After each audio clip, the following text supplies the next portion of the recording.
So hello বন্ধুরা, কেমন আছো সবাই?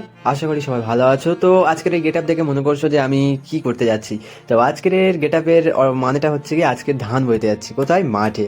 হ্যাঁ, আমার দাদু ধান চাষ করেছে, তো আজকের ধান বইতে বলেছে বিকালবেলা। তো ধান বাবার গেট আপ নিয়ে আর বাড়িয়ে পড়েছি আমি। তো যাচ্ছি রাস্তায়, অনেক দিন হলো মাঠে যাওয়া হয়নি। আর ধান ফান তো বোয়াই হয়নি। ছোটোবেলায় রেগুলার হতো, সব সিজনের ধান চাষ করতো, কিন্তু এখন খুব কম করে দাদু। তো সেই জন্য অনেকদিন ধান পান বোয়া হয়নি, জানি না প্রথম আহ, ধান ফান বোয়ার পরে কেমন কি হবে। তো তবুও যাচ্ছি, চলো। তো এই হচ্ছে কি আমাদের মাঠের রাস্তা। তো বিকালবেলায় মাঠটাই, ছোটোবেলায় আমরা যখন যেতাম তখন বেশ গম গম করতো সব। এখন আর কেউ নেই, সব দেখা পাচ্ছ পুরোটাই ফাঁকা। তো মাঠে সত্যি বলতে ছেলেবেলায় তখন ফোন ছিল না, কিছু না। সব সময় বিকেল কখন হবে সেই চিন্তা করতাম। দুপুরে স্কুল থেকে এসে কোনো রকমে খাওয়া দাওয়া না করার মতোই বাড়িয়ে পড়তাম।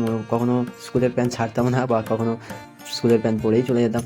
তো যাই হোক গে, তো মাঠে তখন আসতাম, খেলাধুলা করতাম, বন্ধুদের সাথে ঘুড়ি ওড়াতাম, দৌড়াদৌড়ি করতাম। এখন মাঠে আর সেরকম কিছু হয় না, মোবাইল টোবাইল আসার পর থেকে সব মোবাইলেই গেম টেম খেলে।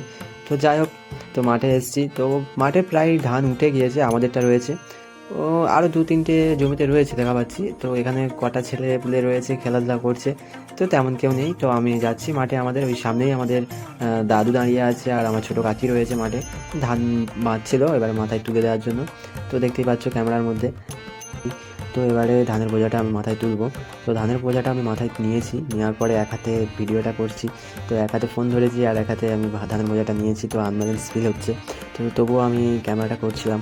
তো তারপরে মাঠের মধ্যে একটা ভাইকে দেখলাম, যে ছোটো ভাই খেলাধুলা করছিল। তো তাকে আমি ডাকলাম।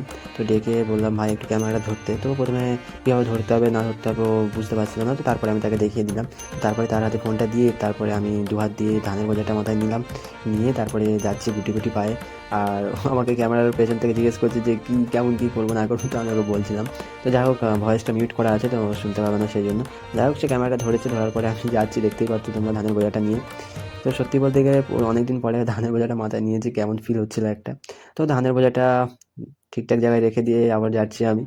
তো গিয়ে দেখলাম দিদা একটা চিপস খাচ্ছিল, কুরকুরি প্যাকেট। তো সেখান থেকে তুলে নিয়ে আমি খাচ্ছিলাম, ওই জন্য গালটা নাড়ছিলাম। তো খেতে খেতে যাচ্ছি। তো অনেকদিন পরে ধানের বোঝাটা মাথায় নেওয়ার পরে একটু ঘাটটা মানে কেমন কি হচ্ছিল আর কি, মানে শিরাটা টান টান মতো লাগছিল। তো হবে না কেন, বয়সটা কম হলো, এবারে বুড়ো হতে যায়। তো এবারে তারপরে একটু বেশি করে এই ধানের বোঝাটা মাথায় চাপিয়ে দিয়েছে।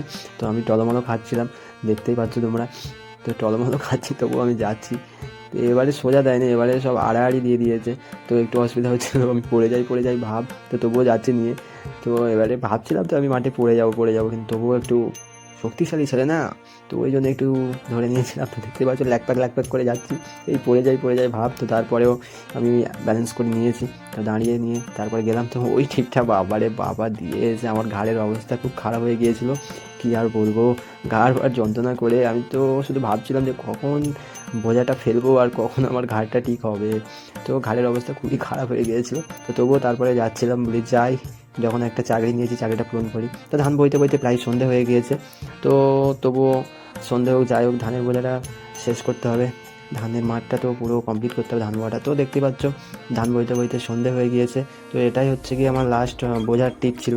তো আমি যাচ্ছি অন্ধকারে, প্রায় সন্ধে হয়ে গেছে।